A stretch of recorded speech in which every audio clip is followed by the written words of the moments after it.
Kung may totoo lang maski isa, I will hang myself in front of you. Kusa sa publiko. Hindi, wala naman. Ngayon na. Wala pong ganunan. Mr. Chairman. I'll give you, sasampling ko sa Mr. Chairman.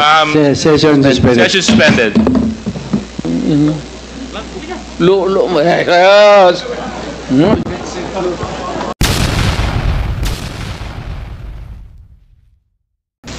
Kung may totoo lang maski isa, I will hang myself in front of you. You can summon, I will sign a waiver, all banks, pati yung World Bank ng Amerika. Kung may isang totoo lang nakiting, I will resign and I will ask my daughter to resign and everybody in the family. That is my guarantee. And I will hang myself. Will the former president be okay that if we draft the waiver now, that it be signed today instead of tomorrow? Will you be fine with that, Mr. President? Anong kapalit, sir? Hindi. Sampalin ko siya sa publiko. Hindi, wala naman. Ngayon na. Wala pong ganunan. Mr. Chairman. I'll give you, sasampalin ko sa Mr. Chairman. Session suspended. Session suspended.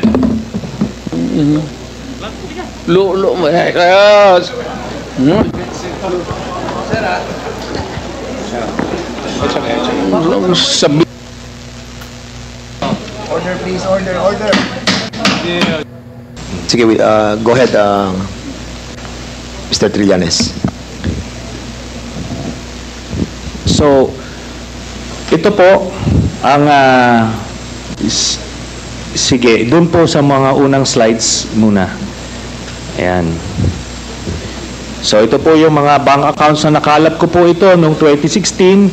Tapos, ito po ay na-validate na ng ombudsman na kaparehas nga nung naisumite ng AMLAC sa kanila. Kaya, ano po tayo?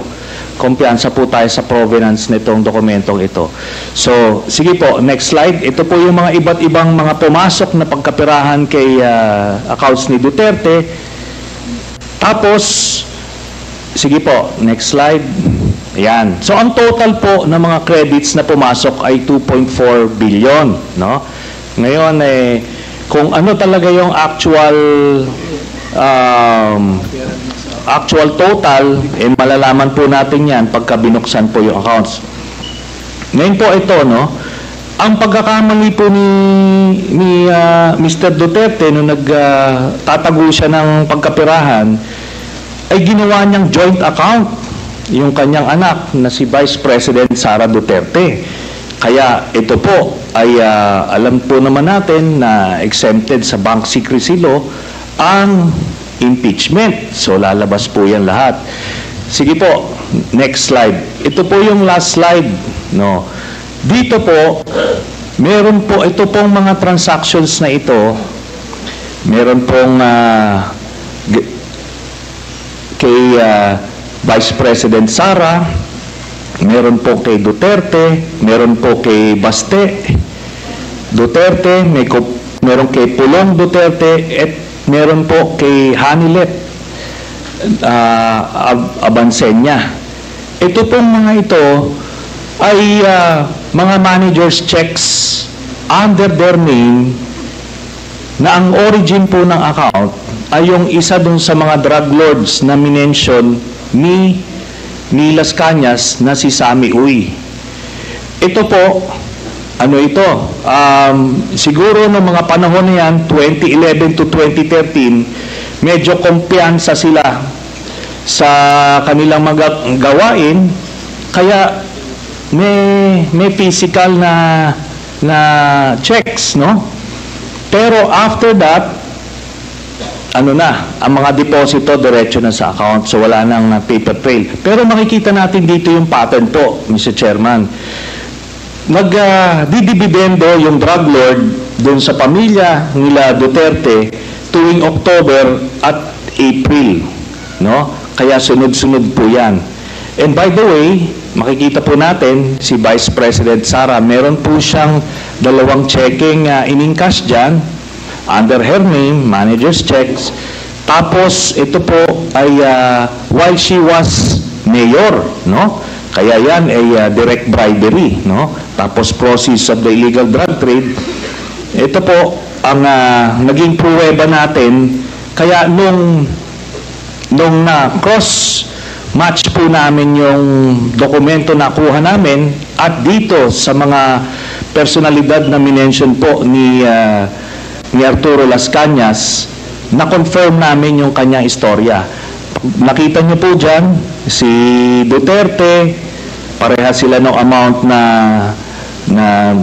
in-cash, no? Tapos itong mga anak, sila Baste Duterte, ayan po, tagte 10 million every 6 months. Kay Pulong Duterte, meron din. Ngayon po, lahat ito ay hawak yan ng mga bangko mismo. Meron silang physical copy, meron silang soft copy netong mga sinasabi na ito. Kaya hindi po yan pwedeng i-deny lang kasi alam naman natin yung mga estilo ni Duterte, mag-a-admit konti pero magde-deny to confuse everyone. Pero ito po yung smoking gun, Mr. Chairman. So, yan po, we concluded na peke talaga ito. Ginagawa niya yung war on drugs para proteksyonan niya yung sindikato niya na sina Michael Yang, Sammy Uy at Charlie Tan. So, kaya po nung sa Davao pa lang pinapatay po nila yung kompetensya. Tapos nung sila na ang presidente, ginawa nilang National Death Squad, ano, yung nangyari. Tapos si Leonardo nga po yung ginawa niyang point person. Tapos yung drug list na sinasabi ni Duterte, merong legitimate mga personalities doon, galing doon sa mga iba't ibang ahensya. Pero pag may kailangan silang isingit na mga kalaban nila sa drug business, sinisingit po nila doon.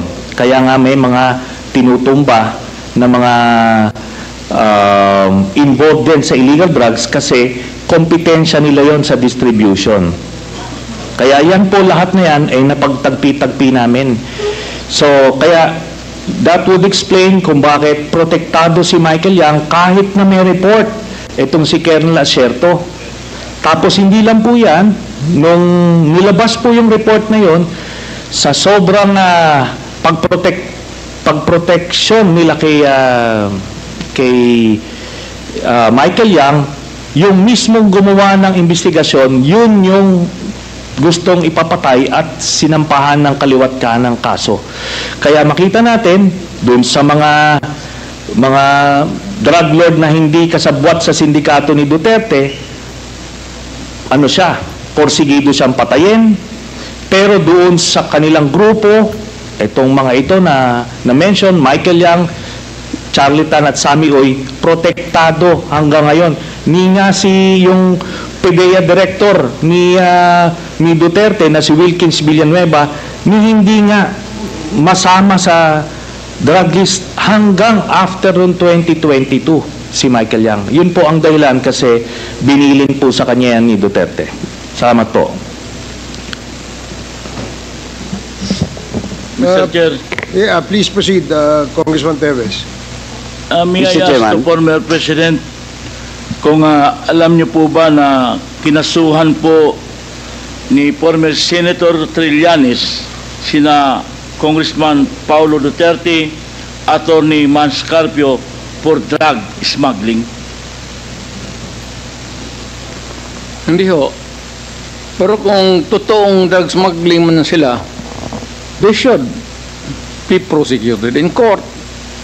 And if convicted, they should serve sentence in jail. Hindi ko pipigilan yan. Kung totoo. Ngayon, yung narration dito ni ko kilala itong taong to, forgot his name. Your Honor, if there is an iota of truth, ayuta lang, baski konti lang, You can find out, may nilagay siya ng record. Now, I'm willing to execute an affidavit or kayo na lang to summon the banks pursuant to my waiver. Kung may totoo lang maski isa, I will hang myself in front of you. You can summon, I will sign a waiver, all banks. Pati yung World Bank ng Amerika. Kung may isang totoo lang nakiting, I will resign and I will ask my daughter to resign and everybody in the family. That is my guarantee. And I will hang myself. Mr. President, Yes, Your Honor. Nalilito na ako kung anong sabihin ko. Pero sabi ko kung if I'm lying or if my statements are falsely stated, or if there is an iota of magbigti ako. So, in the same manner na kung magbigti ako si Trillanes, dapat magsabay rin sa akin. okay, duly noted of your thoughts, Mr. President. Former Senator Trillanes, you're recognized. Maraming salamat, Mr. Chairman. Ito pong dokumentong ito po yung naging basis ko nung plunder case na final ko kay Duterte noong 2016. At ito po ay inimbestigahan ng Ombudsman at ang Deputy Ombudsman Arthur Carandang, and I think the Quadcom can invite him. Siya ang nag-conduct ng investigation. Humingi siya ng dokumento sa AMLAC at kinonfirm niya. And because of that, tinanggal ni Duterte si Deputy Ombudsman. Now, aside from that, so pwede natin, suggested by Chairman Paduano, na yung AMLAC mismo, unless, since hindi naman na siya incumbent, pwedeng ma-access yun with the waiver. Pero we've been there before. Nagsabi na yan siya na magbibigay siya ng waiver. Puro bluff yan. Pero hindi, kaya nga mas maganda kung ma-draft na po natin yan ngayon para papirmahan niya yan dito, no? Para wala ng alibay. Pero ito po, I'll be presenting later on, Mr. Chairman, a video of his actual admission of these accounts. No? So, ito naman pong mga cheque na in-encash, in-extract lang namin from that long list. Mga managers' checks po yan, hindi nawawala sa system po yan. And later on, exempted sa impeachment cases, kaya pwede po lumabas yan, ipepresenta po yan. That's the smoking gun ng proceeds of the illegal drug trade ng Duterte crime family. Salamat po, Chair. Thank you very much, Sir, former I have to Senator respond Trillanes. to it. This Former guy President, is with all due story. respect, with all due respect, I'll have to follow the rules. Yeah. I will give you time later, Mr. President. I will give you time later. Just so that we can put to rest this issue of waivers, because it's been going back and forth. Will the former president be okay that if we draft the waiver now, that it be signed today instead of tomorrow? Will you be fine with that, Mr. President? Anong kapalit, sir? Hindi. Sampaling ko siya sa publiko. Hindi. Wala naman. Ngayon na. Wala pong ganunan. Mr. Chairman. I'll give you, sasampaling ko sa Mr. Chairman. Session suspended. Session suspended. Yes.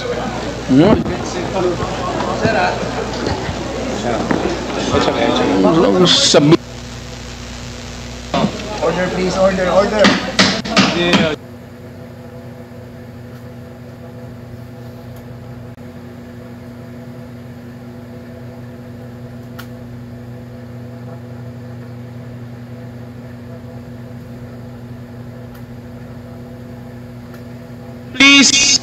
please observe proper decorum. We are in a committee hearing. We have already stressed from the very beginning that the proper rules, decorum, will be implemented regardless of who you are. Regardless of who you are. We live by a set of rules in this committee, and those set of rules will be followed, and those set of rules will be implemented. If I may. Wait, session, it's still suspended. It's still suspended.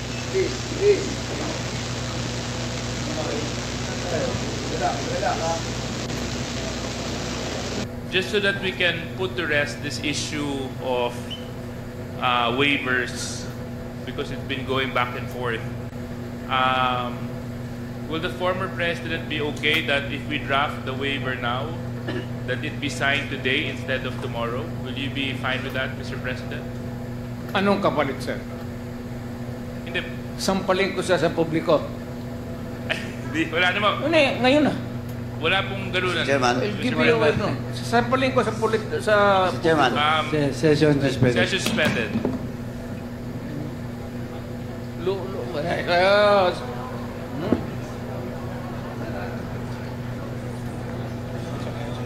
Sabi.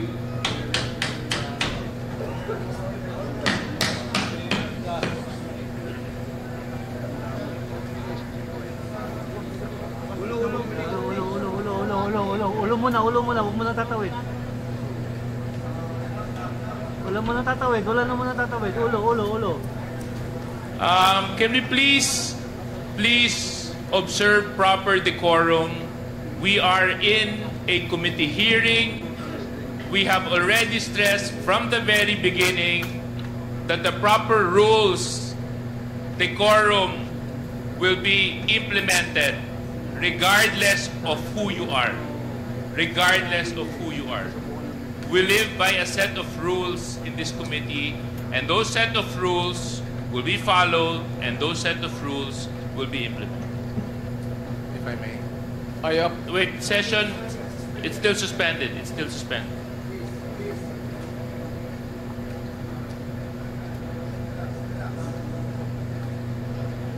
Sorry ho.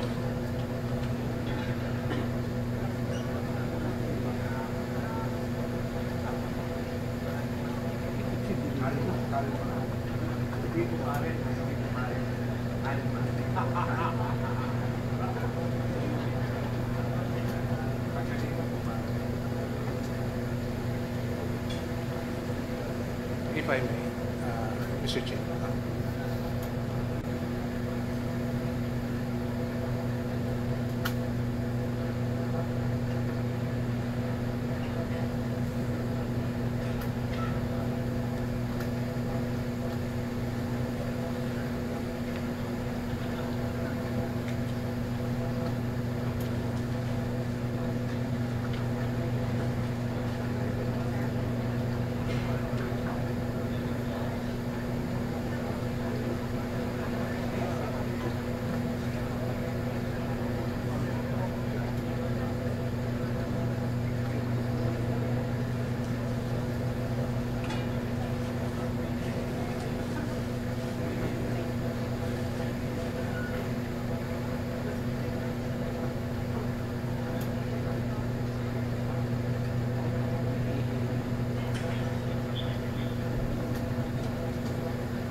The hearing is now resumed.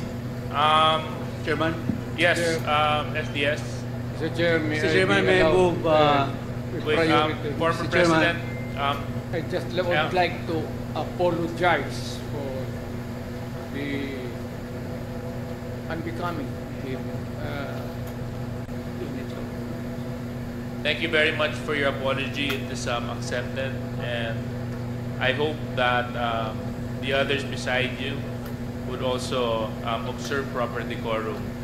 So, but thank you very much for your apology. The hearing is now resumed. Chairman? Yes, Chair. SDS. Mr. Chair, Mr. Chairman, may I move, with Wait, priority. former Mr. Chairman. President. I just would Yeah. like to apologize for the unbecoming behavior. Init sa ulo lang yun. Thank you very much for your apology. It is accepted, and I hope that the others beside you would also observe proper decorum. So, but thank you very much for your apology. SDS and Mr. Chairman, may I move to strike off the word sampal on our record? There's a motion to strike off the word sampal in the records. Any second to that? Second, any objection? There being none. Comcheck, you're duly instructed to please strike out that word. Thank you, Mr. Chairman. Secondly, hindi po basketball ito. Yung mga miro nang nag-aaway, yung mga players, kalmante lang po sana. Hindi na maulit yun. Salamat, Mr. Chairman.